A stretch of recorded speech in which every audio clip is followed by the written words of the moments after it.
Tawa lepas Prabowo tanggapi Nasdem usung Anies Capres.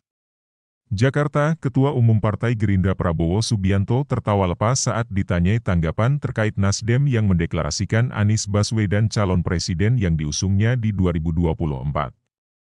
Prabowo lalu mengalihkan jawaban.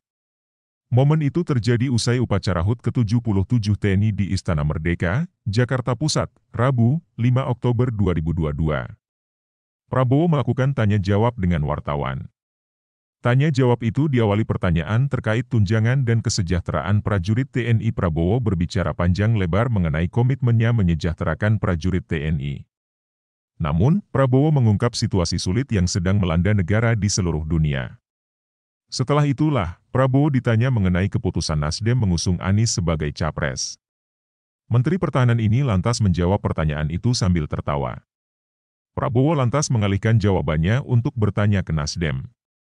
Ini hari ulang tahun TNI, nanya Nasdem, kata Prabowo merespons pertanyaan wartawan. Nasdem usung Anies Capres 2024. Partai Nasdem sebelumnya resmi mengumumkan calon presidennya yang akan diusung di 2024. Nasdem memutuskan untuk mengusung Anies Baswedan maju jadi capres untuk pemilu 2024. Pengumuman itu disampaikan langsung oleh Ketua Umum Partai Nasdem Surya Paloh di Nasdem Tower, Jakarta Pusat, Senin 3 Oktober. Gubernur DKI Jakarta Anies Baswedan hadir dalam deklarasi Capres Nasdem. Surya Paloh meyakini anak-anak bangsa saat ini baik. Nasdem, katanya, memilih yang terbaik oleh karena itu dia memutuskan sosok Anies Baswedan yang dipilih. Inilah kenapa akhirnya Nasdem melihat seorang sosok Anies Rashid Baswedan. Kami mempunyai keyakinan pikiran-pikiran dalam perspektif baik secara makro maupun mikro sejalan, kata Paloh. Kenapa Anies Baswedan? Jawabannya adalah why not the best, imbuh Paloh.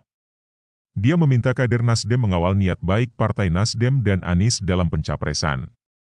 Niatnya adalah mewujudkan pemerintahan yang baik. Tegur, katakan yang tidak tepat, katakan yang tidak cocok, katakan yang barangkali tidak sesuai dengan apa yang dia utarakan pada hari ini, agar proses interaksi menghasilkan sesuatu, upaya perbaikan atas kekurangan kita sebagai bangsa, kata Paloh. Anies terima tantangan Paloh. Anies yang hadir dalam deklarasi itu lantas memberikan sambutan.